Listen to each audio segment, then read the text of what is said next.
Hey everyone, and welcome to This Explainer. Today, we're moving well beyond all the hype to see how AI can actually execute rigorous scientific work. It's honestly so easy to be tricked by these systems when they sound highly intelligent, right?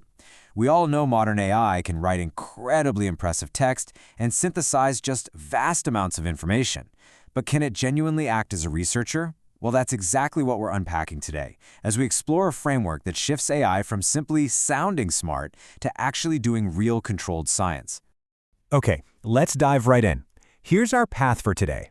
We'll start with the AI question illusion, look at the energetic paradigm architecture, break down the anatomy of a scientific question, walk through the EP research loop, see it in real-world practice, and finally define the true AI scientist. All right, Section 1, the AI question illusion. We really need to start by challenging a super popular assumption, this idea that just because an AI generates a complex, scientific-sounding question, it's suddenly a scientist. Look, modern AI has incredible linguistic curiosity.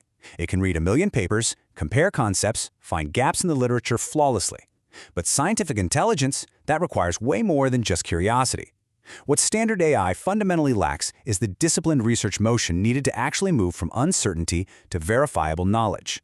A real scientific question isn't valuable just because it's phrased beautifully. It's valuable because it opens up a controlled path to actual discovery. The contrast between the two is just stark. Ordinary AI question generation basically operates by simple association.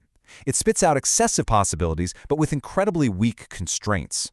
It'll vaguely ask if two things are related and then confidently hallucinate some beautiful but totally physically impossible physics along the way.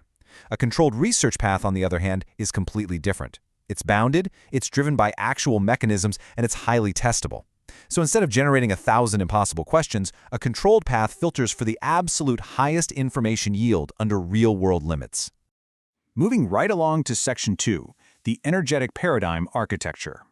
This brings us to our solution, the bridge between just generating language and actually executing science. It's called the energetic paradigm, or EP, and it shifts the whole unit of AI control from mere words to system transformation.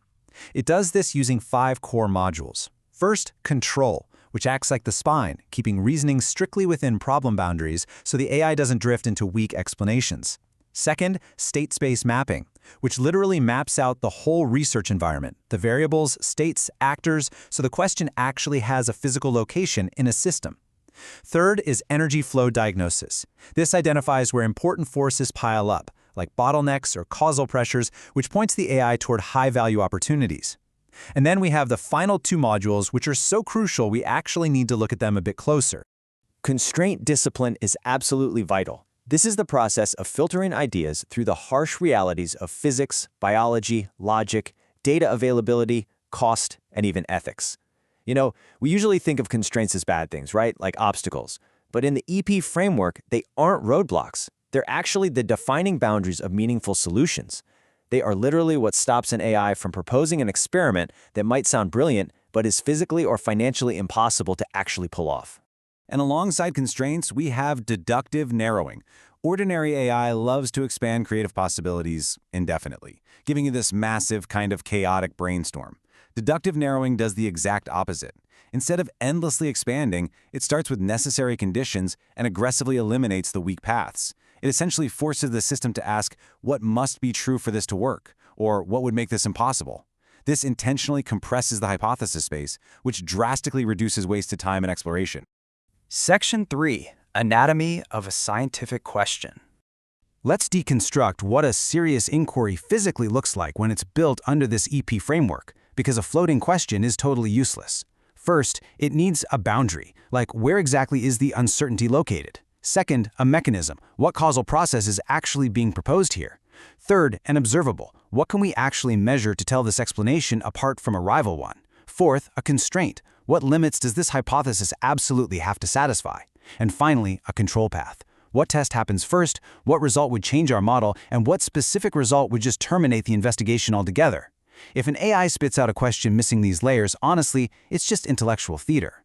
Which brings us to Section 4, the EP research loop. Once we've got a properly structured question, we enter the engine where uncertainty is systematically compressed into actionable knowledge. This cycle is incredibly rigorous. I mean, a real scientist doesn't just ask one clever question and then walk away, right? They cycle through a controlled loop of testing and updating, and the EP architecture forces the AI to operate in this exact same cyclical way, making sure every single step logically feeds right into the next. Let's break down the first phase of this loop. First up, the AI has to map the system variables, basically giving the inquiry a home. Then, it hunts for a pressure point, maybe an anomaly or contradiction in the data. Next, it identifies all those constraints we just talked about, derives the causal mechanism, and finally compresses the hypotheses down to just the most viable options. The AI is doing all of this heavy lifting before it even considers proposing a test. Then we move into the second phase of the loop. The AI selects the test that will yield the absolute highest information and theoretically runs the experiment. But here is the critical part. It then diagnoses the failure. In the EP framework, a negative result is not a dead end. Not at all. It is vital diagnostic information. The AI uses that exact failure to update its overall state model, and only from that newly updated understanding does it generate the next controlled question. All right, Section 5, EP in real-world practice. All this theoretical stuff is fascinating, but let's ground it in reality, starting with biology. An ordinary AI might ask a pretty weak correlation question, something like, is gene X associated with disease Y? But an AI using the EP framework, it asks, is gene X a causal control point? Under what exact conditions does it become important? And what experiment actually separates causation from correlation? See, it's searching for real, actionable, causal levers, not just stopping at a basic statistical association. It's the exact same story in AI safety. Ordinary AI will broadly ask, can AI fail when using tools? Well, obviously. But EP forces extreme precision. It asks, which exact control layer becomes weaker? What specific feedback loop is amplifying the failure? What intervention will actually change the risk structure?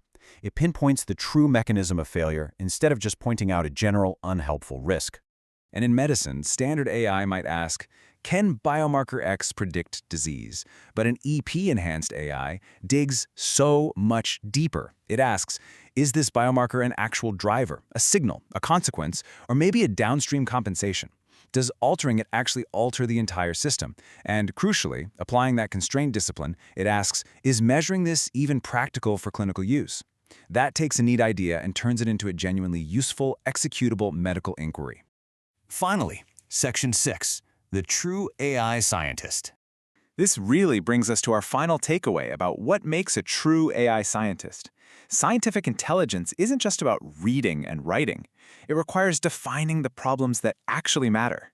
It requires rigorously designing tests, recognizing anomalies, rejecting really attractive but totally wrong errors, and, most importantly, updating beliefs after you fail.